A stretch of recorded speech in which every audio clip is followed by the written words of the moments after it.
Hello everyone, Matt from Model Minute here, and welcome back to the workbench for another unboxing.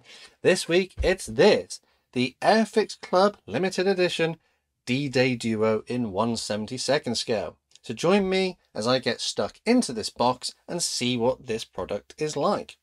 So without any further ado, let's take a look at it. On the front of the box we can see that it has slightly different artwork that we normally expect from Airfix, and that's because this is a limited edition club kit.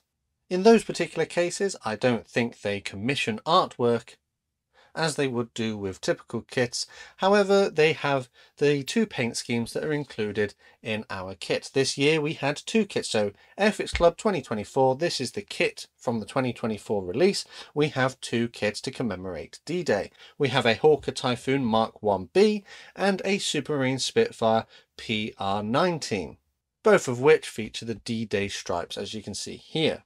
Down at the bottom left it tells us they are 1/72nd scale, and we have an item code of A73016. Typically these products are not available unless you are a member of the Airfix Club, but we will talk a little bit about that a bit later on.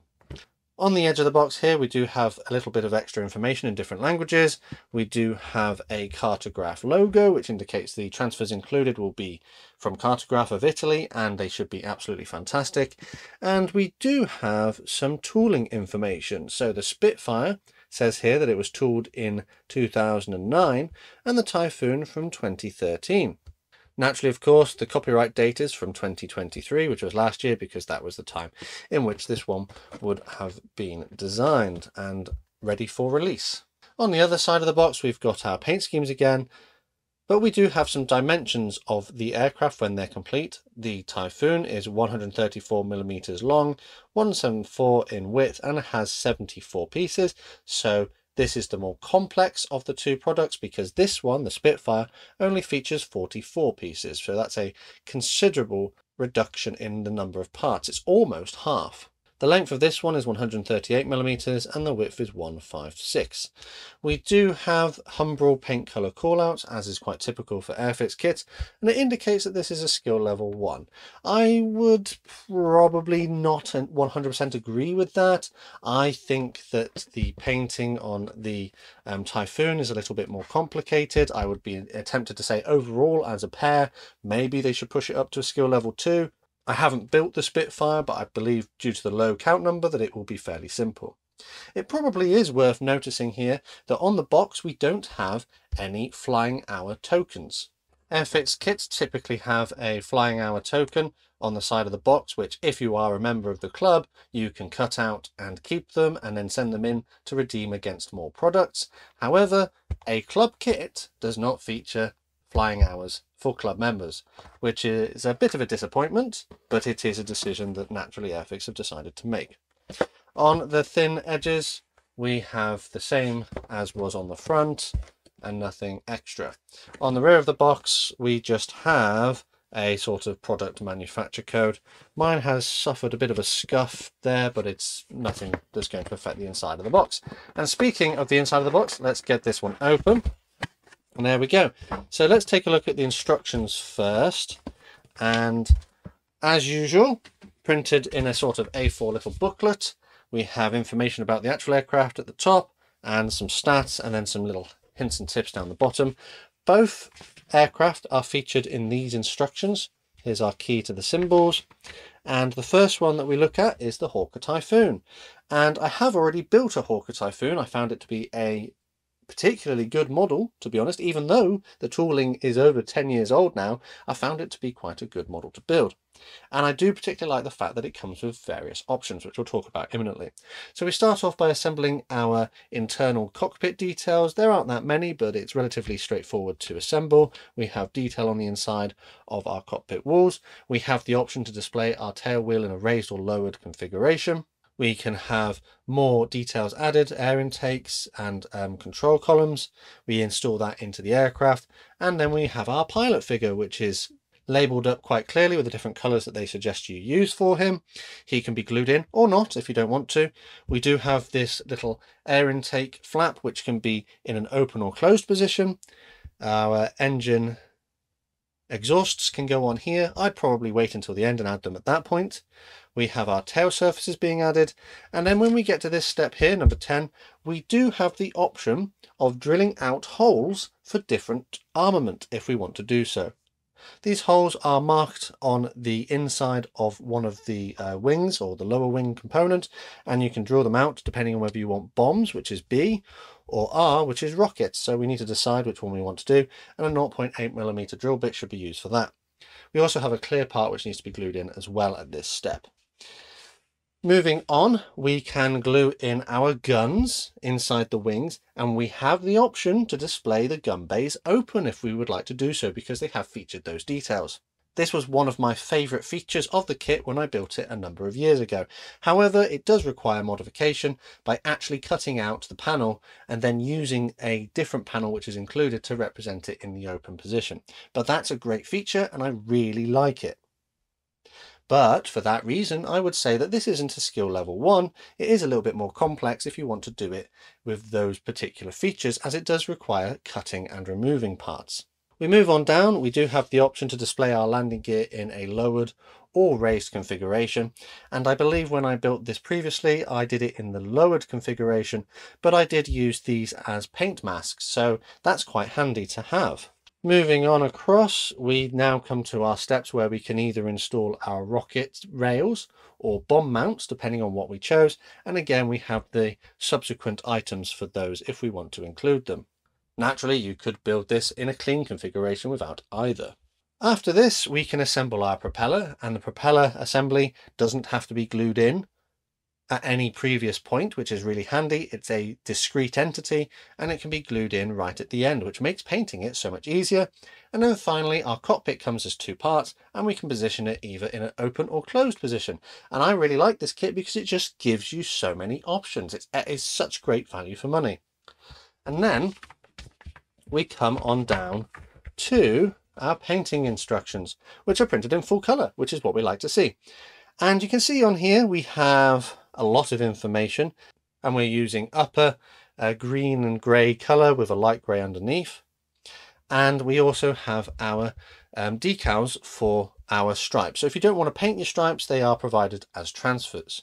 Now for this kit in particular, I have masked the previous one, and I think it was one of the first kits I airbrushed. I kind of found the masking to be a bit tedious, so I've actually gone out and purchased, thanks to the help of my Model Club members, and my Model Club members are on the screen here. Massive thanks to these guys for the extra support they give the channel, which allows me to go out and buy extra bits and pieces for my builds. If you want to know more about becoming a Model Club member, check out the links in the description. And thanks to the support of my Model Club members, I've actually gone and bought a camouflage painting mask set for this aircraft. I'm pretty sure I got the right one. And if we have a look on here, it does indicate that, yeah, I think I've got the right one, because the camouflage scheme is the same on the image here as on that one there. So yeah, it looks like I've got the right one. I've used this kind of product from AML before, and I found it to be pretty easy to use. They are vinyl cut masks. You peel them off, you stick them on in the relevant places, and it just makes life a little bit easier. I did find in some other versions of kits which I've used these on that they don't always follow the same logic that I would like to follow. I like to do light colours, then do dark colours, but they sometimes do it a bit backwards and do dark colours first, then paint light colours over the top. But I will have to see how that one goes. Also, I have been very fortunate to receive a free sample, a free review sample, so naturally opinions remain my own on this, of the CT Scale Models mask set for both the Typhoon and the Spitfire. So you've got both of them in there for both kits. These are the canopy masks, and I have used CT scale model masks before, and I find them to be very easy to use and make masking up your canopies considerably easier.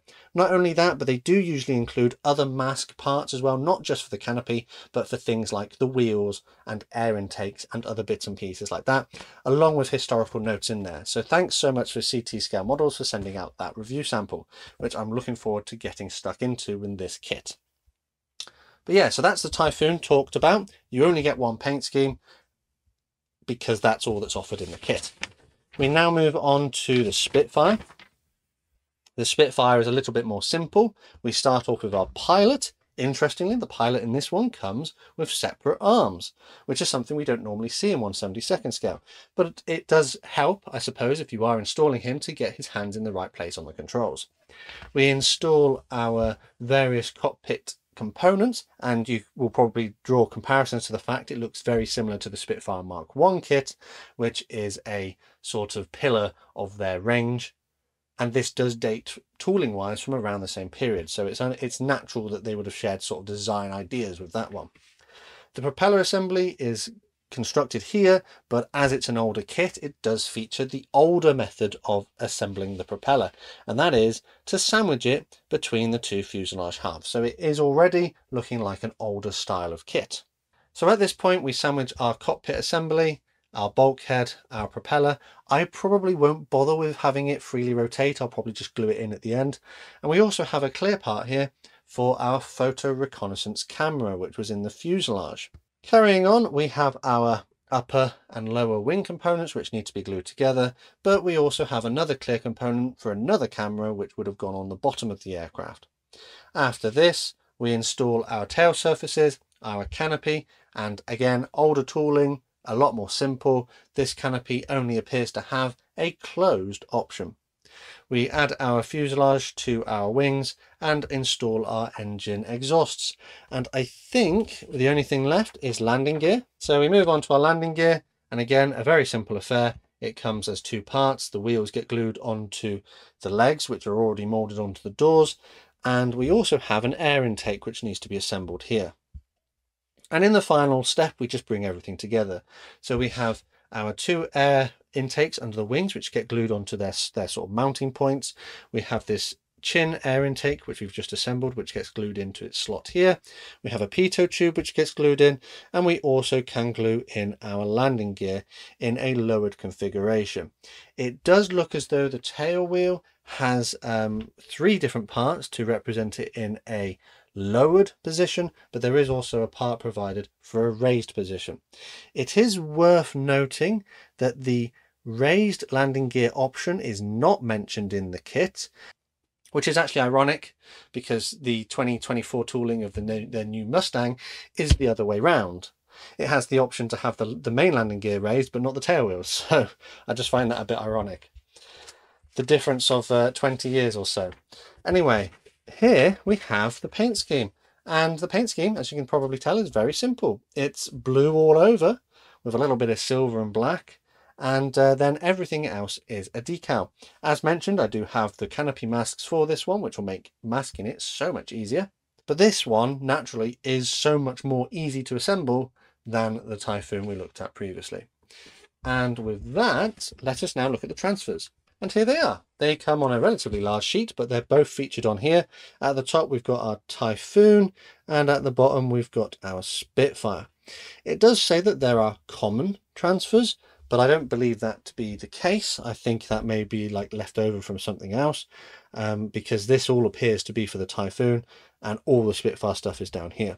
Now, I think it was Captain VFC who has already built these kits, and he did a wonderful job of them, but he did identify a problem with them, and I think it was something to do with these side ones on here.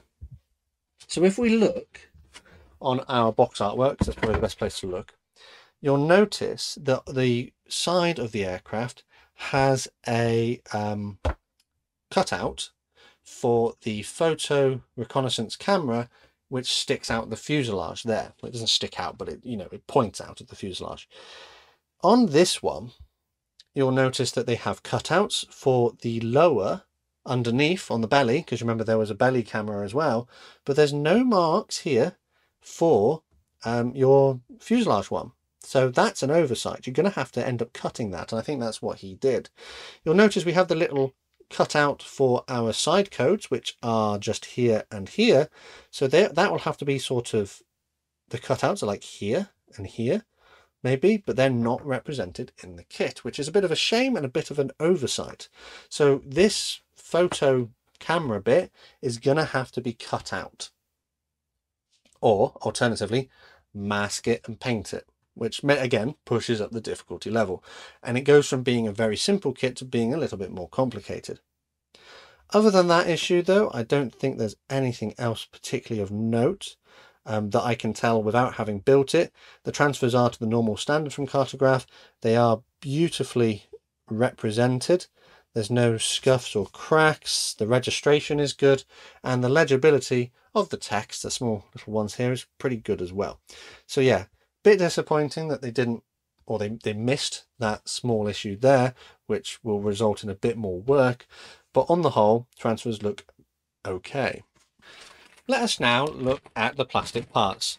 So they both kits come in separate bags. So we'll look at the Typhoon first.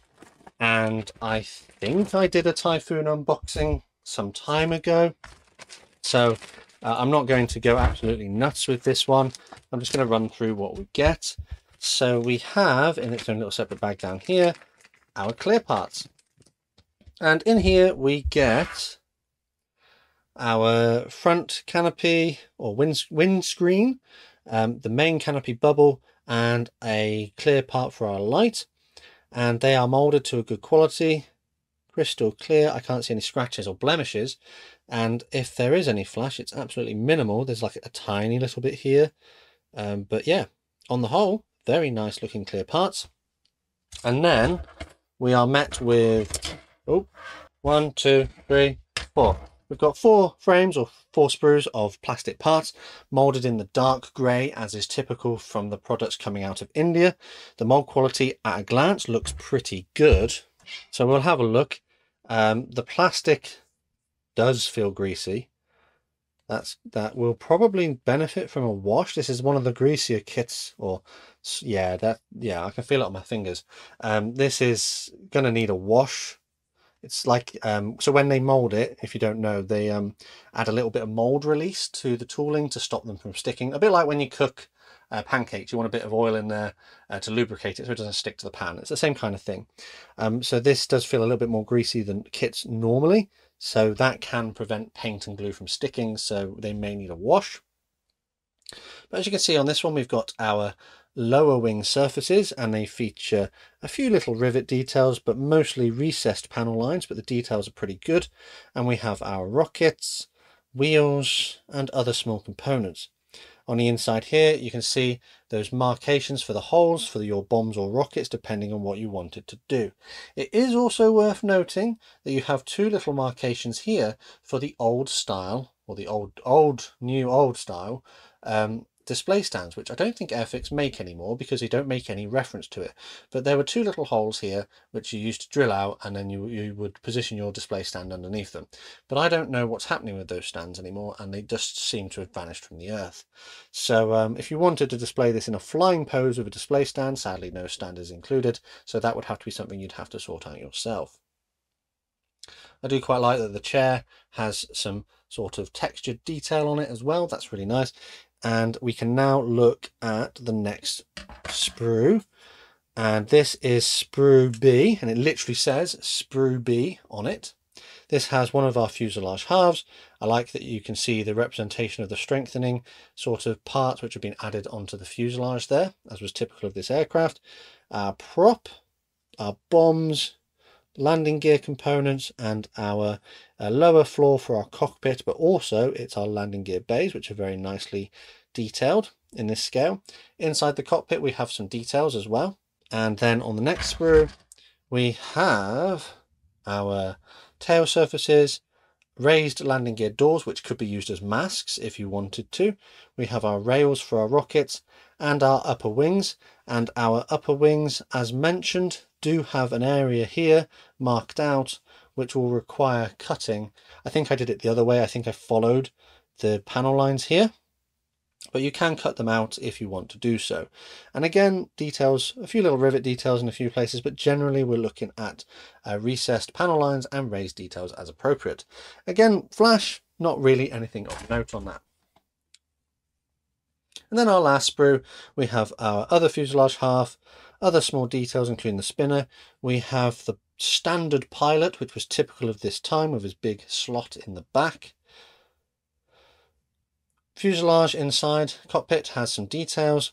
Ejector pin marks are in smarter locations than they have been previously, which means we shouldn't see them in the finished build.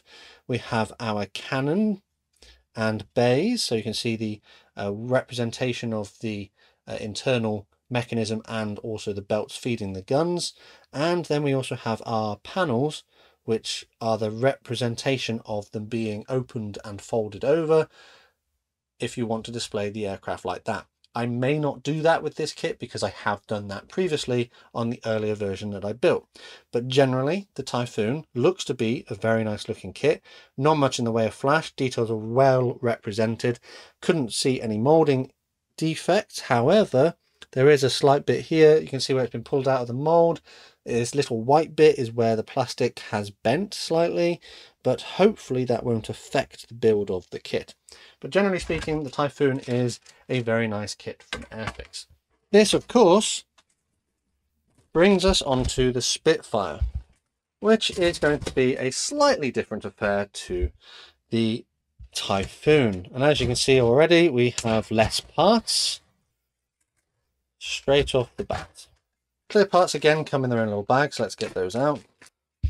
So clear parts then, let's take a look at them. Molding is generally pretty good. There is a bit of flash, as to be kind of expected with an older tooling. The cockpit canopy frames are a little bit soft in detail, but they are raised and visible. However, did this aircraft not have front framing? Because I can't see any on there. Oh, I don't know. That's an interesting question. I don't know if this aircraft just had a clear circular part. That may well have. I can't say I know everything about Spitfires, so yeah, if that was true, then that's fine. And then yeah, the rest of the parts are generally okay. I just hope they fit onto the model. I know the Mark 1 was slightly too long at the back and had to be sanded down, so hopefully this doesn't have that same issue, but we'll have to see when we build it. And then as mentioned, we kind of have like 4 sprues of parts, but it's not like massive. Like on these ones, for example, you've just got a few bits. So let's look at, we'll look at the upper wings. So the upper wings share some similar visual appearance to the Spitfire Mark 1. You'll notice that there are no gun ports on this. That's because this was a photo reconnaissance version and wouldn't have been armed. As was quite typical of model kits from Airfix at this time, the recessed panel lines are quite heavy. They are much thicker and bolder. Comparing the finesse to the Typhoon, for example, you can see the Typhoon panel lines are considerably shallower and not as thick and are just a little bit more refined, whereas the Spitfire one is a little bit clunky. It's a little bit clunkier of a kit. Flipping over, there's nothing in the way of internal landing gear details, so again, much more simple in its design. The lower wing parts for the Spitfire are of the same kind of ilk. Plastic is a little bit flexible, but that could be because the parts are quite thin. Again, it feels just as greasy as the Typhoon, so a wash may be beneficial. Over here we do have our 2 holes for our clear part for our lower camera, and there is no mounting point for a display stand. Moving on to our fuselage halves, we have a little bit of internal detail, which is better than nothing. We have a small part here. I'm not sure what that one was.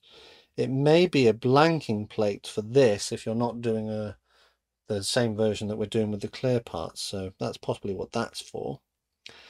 And then yeah, panel lines are effectively the same kind of deal. We do have a hint of a few rivets up here, but not really anything of note. And then we can move on to the last sprue, which features everything else. We've got our single piece propeller, which is all right, but it features the old style where you just stick a pin through it and it sandwiches it. Tail surfaces, same kind of deal. Generally acceptable, but quite simple. Then we have our landing gear. Right, so it wasn't mentioned, was it? We discussed this previously about how the landing gear has the option to be lowered, and it wasn't annotated that it was raised, but you'll see that these parts here are the raised parts. These are the raised landing gear parts. So that option was molded into the kit but wasn't referenced in the instructions, which I find quite interesting. And I will just double check that, because if it was referenced at an earlier stage, and someone else will point out and say, no, it was referenced. So it's not here at this point. And it is not... Oh, right, yes, I did miss it. 100% missed this. And it was here in a little tiny box. You can install your raised landing gear in a raised position, but you have to do it from the inside. So you can't use those parts as masks if you wanted to, which is a bit of a shame. So yeah, I will need to remember to add an edit into this, or a note to say, you know, I will correct that in a minute. Good spot. Well done, everyone. I'm sure someone's already left a comment before getting to this point. And here we go back to the sprue. We have wheels, but the wheels are different. These have different hubs. So I guess it depends on the variant again, which hub you need. And I'll just be using the one which is annotated in the instructions. Then we have our spinner, air intakes, cockpit details, which again look very similar to the Spitfire Mark 1, which I've built a number of times. And then we come to our pilot. So yeah, other small details here as well are generally well reproduced. Not much in the way of flash. It's generally quite a tidy looking sprue. But yeah, the pilot, he looks quite interesting with his separate arms. I've seen worse pilots from Airfix. I wonder why they stopped including the pilots with the separate arms. Maybe it just took up too much space on the frame for the other kits, so they decided to go for a single one. Yeah, it doesn't look too bad. I actually wonder if maybe this doesn't quite represent a like World War II pilot, but maybe something a little bit later than that. But yeah, no, interesting. And that is pretty much that. So we had 4 kind of sprues of a moderate quality, but it's a much more simple kit than the Typhoon, and our clear parts, which look to be molded quite nicely as well. And that pretty much brings us to that. We had a load of parts for the Spitfire, we had a load of parts for the Typhoon, we had our instructions, which seemed reasonably easy to follow. We had decals wherever I put those there, printed to a really nice quality, but as mentioned, there is an issue with these because they don't accommodate for the camera on the fuselage, which will cause a few headaches when I come to build it. All of which comes contained within a box, but it's not to the normal format from Airfix because it's a club limited edition. So as mentioned, the Typhoon kit has a 2013 tooling date. It's been released a number of times since then. I think there was even a release this year, 2024. And it's been part of model sets and things like that. I actually built this when it was part of a starter set, so it came with paints and things, and found it to be a generally quite a nice kit to build. The Spitfire, on the other hand, is a 2009 tooling and hasn't actually been seen since 2017 until it appeared in this boxing here. As mentioned, a much more simple kit from the earlier days of the Airfix / Hornby kind of brand.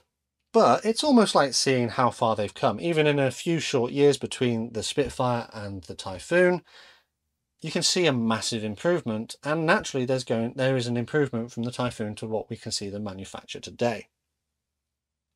Talking about the price of this kit, well, technically, officially, this is only part of the Airfix Club. On occasion, you'll find resellers selling their versions on the second-hand market. So if you're not a member of the club, you may be able to get one from the second-hand market. But by the book, you can only get this from the Airfix Club. So to become a member of the Airfix Club, you must spend £35 if you're in the UK. But that also gets you other perks, not just the kit. But if you think about £35 for just these 2 kits, you're kind of looking at about £17.50 for each kit individually, which is maybe a little bit high, especially given that this one is massively simple. But as mentioned, you're not just getting the kits in the club, you get a membership for a year, you get a discount on the website and other things. I have made a specific video about the club if you would like to look at that one and learn more about it. It is worth noting that if you are not from the UK, you do actually have to buy a membership to the club, then buy this as a separate product, but I'm not entirely sure how much the product is on its own. No doubt someone will let me know in the comments section below. On the whole, I think getting 2 kits inside the box is much better value than we've had previously, where it's just been 1, and I hope that Airfix does continue this trend of releasing 2 kits in their club issues for the foreseeable future. Whilst we have identified some small issues with these kits as we've gone through the unboxing today, I think on the whole it is a generally positive kind of model kit for the Airfix range. I am of course looking forward to having a go at both of these using my purchased masks for the camouflage on the Typhoon, because I just find that will make my life easier and get the build done quicker, and thanks to CT Scale Models for sending out a review sample of the masks for the canopy, because again that will just help my life so much more. So stay tuned if you'd like to see a build video of this one, and I am open to suggestions on how I should display them, either flying, on the ground, rockets and bombs, or gun bay. I probably won't do gun bay. I think I did gun bays open and rockets on my previous version of this, so it may be time to do gun bay closed and bombs on this one. But yeah, I think that probably brings us to the end of this unboxing. These are some interesting paint schemes on a box set to commemorate D-Day as part of the Airfix Club. One slightly older kit, but another one which is, in my opinion, a very nice model to build, and I hope that they do provide hours of fun for me when I get them onto the workbench. Let me know what you think of my review down in the comments below, whether my assessment of this kit was fair. Once again, honourable mention to my Model Club members for their extra support they give the channel, but there are other ways to help support the channel if you'd like to do so. The best way to support this channel for free though is by subscribing with notifications turned on so you never miss a modelling upload. Finally though, the last thing to say is a massive thank you to you for watching this one, and I'll see you on the workbench again next time.